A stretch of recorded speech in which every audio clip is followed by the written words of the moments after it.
The Austro-Hungarian Empire is most well known for its leaders, the Habsburgs, as well as the political instability, the poor infrastructure, the lackluster army, the ethnic tension, divide, and tendency for leaders to become assassinated. Despite the clear-cut divide between the ethnic, linguistic, and religious groups, one man by the name of Aurel Popovici, a Romanian lawyer, proposed a unified Austrian state divided between different subregions to represent each ethnicity fairly. In classic monarchist fashion, they rejected the idea, which unironically led to the downfall of their empire and vanishing from Europe entirely. But what if that changed?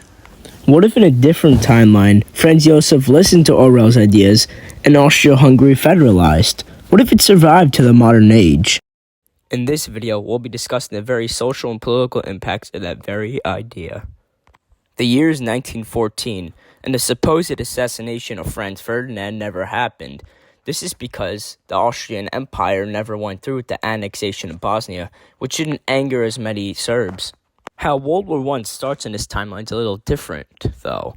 Kaiser Wilhelm II is assassinated after meeting up with the French leaders to relieve tensions between the two. He and other French leaders are both assassinated by a French radicalist who wanted to free the Alsace-Lorraine from the Germans. One thing leads to there, and one thing leads to here, and eventually both sides declare war, and so starts a chain reaction.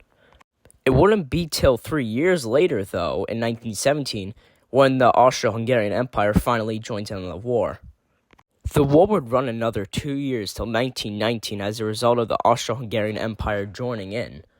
Since there hadn't been as many political and social tensions due to the federalizing and liberalizing, the Austro-Hungarians actually managed to pull through without completely collapsing, with only minor territorial losses due to Bosnia and South Tyrol. The fact that South Tyrol and Bosnia were actually annexed made it a little lighthearted for the Austro-Hungarians to relax after losing the war.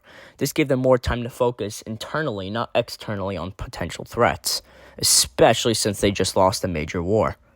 It was only until 3 years later, in 1922, when the Austrian half of the empire began to slowly federalize, first with Slovenia and then the Northern Slavic Republic. Not long after that did the Northern Slavic Republic then break up into two more federalized regions of Bohemia and Galicia-Lodomeria.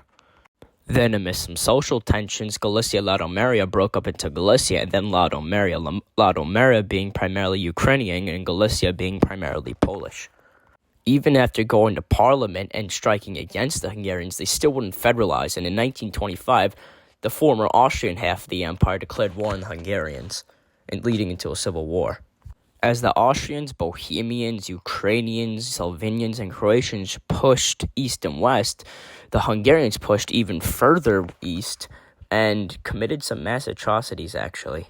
The Hungarians would brutally wipe out entire Ukrainian cities within the province of Lodomeria, causing mass devastation and deaths upwards of 100,000 Ukrainian peoples.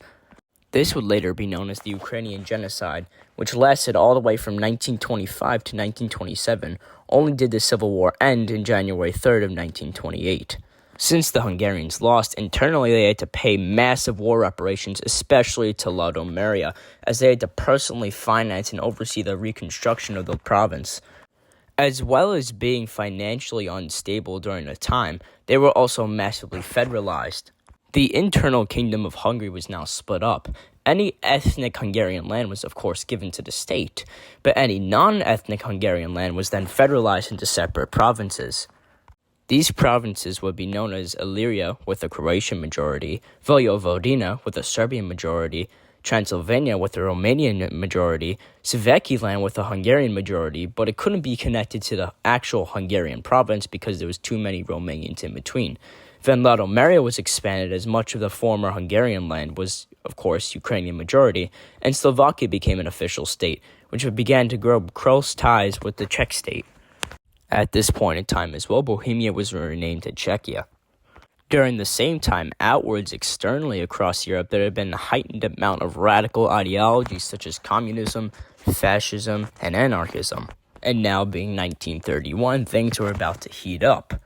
Even though now politically and internally speaking, the Austrian state had been a little, more stable, more politically and socially acceptable, but outwards things were getting more and more radical. While things were getting more radical externally, things were only getting more politically stable internally, as the Austro-Hungarians renamed themselves to the United States of Greater Austria, giving more acceptance and recognition to all the provinces. I think the Austrians also realized that there were more than just German and Hungarian across the empire, and despite there being many provinces, those two have been the official language since 1867. So the Austrians and Hungarians both reluctantly agreed to make their own national language for each respective province. Czech for the Czechias, the Slovakia for the Slovaks, Ukrainian for the Ukraines, and such forth. This was the first time in many years since the end of the Civil War where there was such nationalism despite being such nationalistic tension in such an ethnically diverse state. The poorer populations of the United States of Greater Austria was rejoicing, while the aristocracy, of course, was disgusted by the new actions of the new emperor. One thing happening externally, not just the rise of radical ideologies, but was also the heightened tension between that state and other states across Europe. The Italian fascist state wanted Istria, which is ethnically Italian. The Romanians wanted Transylvania. The Soviet Union wanted Galicia and Lodomeria.